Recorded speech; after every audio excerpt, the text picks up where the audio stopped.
సీమా హైదర్ గుర్తుందా ఈ పేరు? ఎవరామే అనుకుంటున్నారా?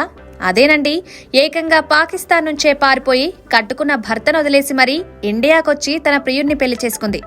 ఆమె ఎస్ఐ ఉగ్రవాది, పాకిస్తాన్ గూఢచారి అంటూ ఆరోపణలొచ్చాయి. భారత పౌరసత్వం కోసం హిందూ మతంలోకి మారింది. ఆమె ప్రేమ పెళ్లితో దేశవ్యాప్తంగా సంచలనం సృష్టించిన ఈ జంట పాపులారిటీ ఇంకా తగ్గలేదు. సీమా, సచిన్ ప్రేమించి పెళ్లి చేసుకోవడమే కాదు, అనేక సవాళ్లను ఎదిరించి తమ కాపురం బాగుండడానికి, జీవితంలో పైకెదగడానికి మంచి సంపాదనా మార్గాన్ని ఎంచుకున్నారు. పెళ్లైన కొత్తలో ఎలాంటి సమస్యలు ఎదుర్కొన్నారు? 32 ఏళ్ల సీమా, 27 ఏళ్ల సచిన్ కోసం ఎందుకింత రిస్క్ చేశారు? వీరిద్దరూ ఇప్పుడు లక్షలాది రూపాయలు ఎలా సంపాదిస్తున్నారు? పూర్తి వివరాలు ఇప్పుడు తెలుసుకుందాం. సీమా హైదర్ 1996లో పాకిస్తాన్లోని సింధ్ ప్రావిన్స్ లోని జాకోబాబాద్ కు చెందిన సీమా స్థానిక గులాం హైదర్ అనే వ్యక్తిని పెళ్లి చేసుకున్నారు. ఆమె వివాహిత, 4 పిల్లల తల్లి. వీరి ప్రేమ కథ 2019లో భారతదేశంలోని గ్రేటర్ నోయిడా నివాసి సచిన్ మీనాను ఆన్లైన్ గేమ్ పబ్జీ ఆడుతున్నప్పుడు ప్రారంభమైంది. కాలక్రమేణా వారి సంబంధం వికసించి ప్రేమకు దారితీసింది. సీమా తన స్వదేశాన్ని వదిలి చట్టవిరుద్ధంగా భారతదేశానికి వెళ్లాలని తీవ్రమైన నిర్ణయం తీసుకునేలా చేసింది. ఆ ప్రయత్నమే 2023లో సీమా తన పిల్లలతో కలిసి పాకిస్తాన్ నుండి దుబాయ్ నుండి నేపాల్ మీదుగా ప్రమాదకర ప్రయాణం చేసి భారతదేశానికి చేరుకుంది. ఏజెంట్లకు లంచం ఇవ్వడం ద్వారా ఇండో నేపాల్ సరిహద్దును దాటి భారత్కొచ్చేసింది. ఎలా రావాలి, ఎక్కడెక్కడ డబ్బిచ్చి ఇండియాలోని బార్డర్ దాటాలి అనే విషయాలను ఆమె యూట్యూబ్ వీడియోల ద్వారా నేర్చుకుంది. 2023 మే 13న గ్రేటర్ నోయిడాకు చెందిన ప్రియుడు సచిన్ వద్దకు చేరుకుంది. సచిన్ సీమాను అద్దె ఇంట్లో ఉంచి చూసుకునేవాడు. ఎట్టకేలకు దేశం దాటి దేశం వచ్చిన వారి ఆనందం ఎన్నో రోజులు నిలవలేదు.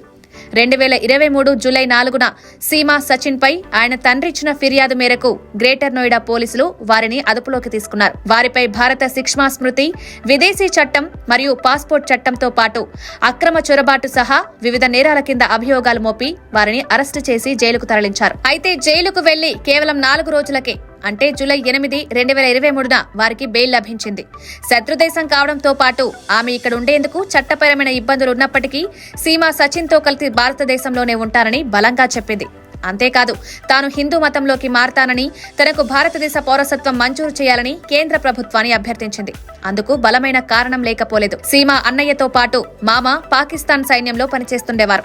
దాంతో సీమాకు ఐఎస్ఐతో సంబంధాలు ఉన్నాయనే అనుమానాలు వ్యక్తమయ్యాయి. చాలా మంది సీమాను పాకిస్తాన్ గూఢచారిగా అనుమానించేవారు. కొద్ది రోజులకే పౌరసత్వ చట్టం సవరణ అమలు నియమాలపై కేంద్రం తీసుకున్న చర్యపై సంతోషం వ్యక్తం చేశారు. ప్రధానమంత్రి నరేంద్ర మోదీకి కృతజ్ఞతలు తెలిపారు. డిసెంబర్ 31, 2014కి ముందు భారతదేశానికొచ్చిన పాకిస్తాన్, బంగ్లాదేశ్, ఆఫ్ఘనిస్తాన్ నుండి వచ్చి సరైన పత్రాలు లేని ముస్లిమేతర వలసదారులకు పౌరసత్వం వేగంగా అందించడానికి పార్లమెంటు వివాదాస్పద చట్టాన్ని ఆమోదించిన 4 సంవత్సరాల తర్వాత కేంద్రం పౌరసత్వ చట్టాన్ని 2019లో అమలు చేసింది. లోక్సభ ఎన్నికల ప్రకటనకు కొన్ని రోజుల ముందు మోడీ ప్రభుత్వం ఇతర దేశాల నుండి వలసదారులైన హిందువులు, సిక్కులు, జైనులు, బౌద్ధులు, పార్సీలు, క్రైస్తవులకు భారత పౌరసత్వం ఇవ్వడం ప్రారంభించారు. గెజెట్ నోటిఫికేషన్ ద్వారా ఆ నియామకాలు తక్షణమే అమల్లోకొచ్చాయి. ఆ సమయంలో సీఏఏ తనకు భారత పౌరసత్వం పొందడానికి సహాయపడుతుందని సీమా పేర్కొన్నారు. భారత ప్రభుత్వం ఈ రోజు మన దేశంలో పౌరసత్వ చట్టాన్ని అమలు చేసింది. మేము దాని గురించి చాలా సంతోషంగా ఉన్నాం. దీనికి ప్రభుత్వాన్ని అభినందిస్తున్నాం. నిజంగా మోడీజీ తాను వాగ్దానం చేసిన దాన్ని నెరవేర్చారు. నా జీవితాంతం వారికి రుణపడి ఉంటాను. వారికి కృతజ్ఞతలు తెలుపుతున్నాను అన్నారు. ఎందుకంటే ఇప్పుడు ఈ చట్టంతో నా పౌరసత్వానికి సంబంధించిన అడ్డంకులు కూడా తొలగిపోతాయన్నారు. ఈ సమస్య తీరగానే సీమా హైదర్ పాకిస్తానీ భర్త గులాం హైదర్ తన 4 పిల్లలను తమ కస్టడీకి అప్పగించాలని కోరుతూ ఒక భారతీయ న్యాయవాదిని నియమించుకున్నారు. అలా న్యాయ పోరాటాన్ని ఎదుర్కొన్న తర్వాత సీమా తన మొదటి భర్త నుండి చట్ట ప్రకారం విడిపోయారు. ప్రియుడి కోసం పాకిస్తాన్ నుంచి అక్రమంగా భారత్కొచ్చి సీమా హైదర్ జీవితంలో పెను మార్పులు చూశారు. ఇలా అనేక సవాళ్లను, ఒడిదుడుకులను అధిగమించిన వీరిద్దరూ కలిసి భారీగా సంపాదిస్తున్నట్లు తెలిసింది. 6 యూట్యూబ్ ఛానళ్లను క్రియేట్ చేసి వాటిలో విభిన్నమైన కంటెంట్ అందిస్తూ లక్షల రూపాయలు సంపాదిస్తున్నారు. తాజాగా ఓ జాతీయ మీడియాతో మాట్లాడిన సీమా తనకు యూట్యూబ్ నుంచి తొలి సంపాదనగా 45,000 రూపాయలు వచ్చినట్లు తెలిపింది.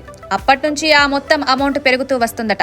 ఇప్పుడు ప్రతి నెల 80,000 నుంచి 1,00,000 రూపాయలకు పైగా ఆదాయం వస్తుందని సీమా చెప్తోంది. ఈ మొత్తాన్ని యూట్యూబ్ వ్యూస్, లైవ్ స్ట్రీమింగ్ సమయంలో డొనేషన్లు, స్పాన్సర్ చేసిన వీడియోలు, బ్రాండ్ ప్రమోషన్ ద్వారా సంపాదిస్తున్నట్లు సీమా వెల్లడించింది. సీమా, సచిన్ జంట ప్రస్తుతం మొత్తం 6 యూట్యూబ్ ఛానళ్లను క్రియేట్ చేసి నడుపుతున్నారు. వీటిలో తమ జీవన విధానం, తమ కుటుంబ జీవితం గురించిన వీడియోలను పోస్ట్ చేస్తున్నారు. ఈ ఛానళ్లకు మొత్తం 17 లక్షలకు పైగా సబ్స్క్రైబర్లున్నారు. వారి వీడియోలకు సగటున 25,000 వ్యూస్ వస్తున్నాయి. యూట్యూబ్ ద్వారా భారీగా డబ్బులు వస్తుండటంతో సచిన్ తన ఉద్యోగానికి గుడ్ బై చెప్పేశాడు. పూర్తిగా యూట్యూబ్ పైనే ఫోకస్ పెట్టాడు. మంచి కంటెంట్ క్రియేట్ చేసి అప్లోడ్ చేస్తున్నారు సచిన్, సీమా దంపతులు. పాకిస్తాన్కి చెందిన సీమా హైదర్, ఇండియాలోని యూపీకి చెందిన సచిన్ మీనాను ప్రముఖ ఆన్లైన్ గేమ్ పబ్జీ కలిపింది. పబ్జీ ఆడుతున్న సమయంలో వీరిద్దరి మధ్య ప్రేమ చిగురించింది. ఈ క్రమంలోనే సీమా హైదర్ తన భర్తను వదిలేసి పాకిస్తాన్ నుంచి నేపాల్ మీదుగా భారత్ వచ్చింది. ఇక్కడ సచిన్ ని కలిసి అతన్ని పెళ్లి చేసుకుంది. కొన్ని నెలల క్రితం తమ ప్రేమకు గుర్తుగా మొదటి బిడ్డ పుట్టబోతున్నాడంటూ సీమా ఒక వీడియో కూడా విడుదల చేసింది. ఇంతకు పెళ్లి సమయానికి సీమాకు 32 ఏళ్లు కాగా సచిన్ కు 27 ఏళ్లు మాత్రమే. ఈ జంట ఇప్పుడు పాకిస్తాన్, భారత్ ఈ 2 దేశాల్లోనే కాదు ప్రపంచవ్యాప్తంగా ఫేమస్ అయిపోయారు.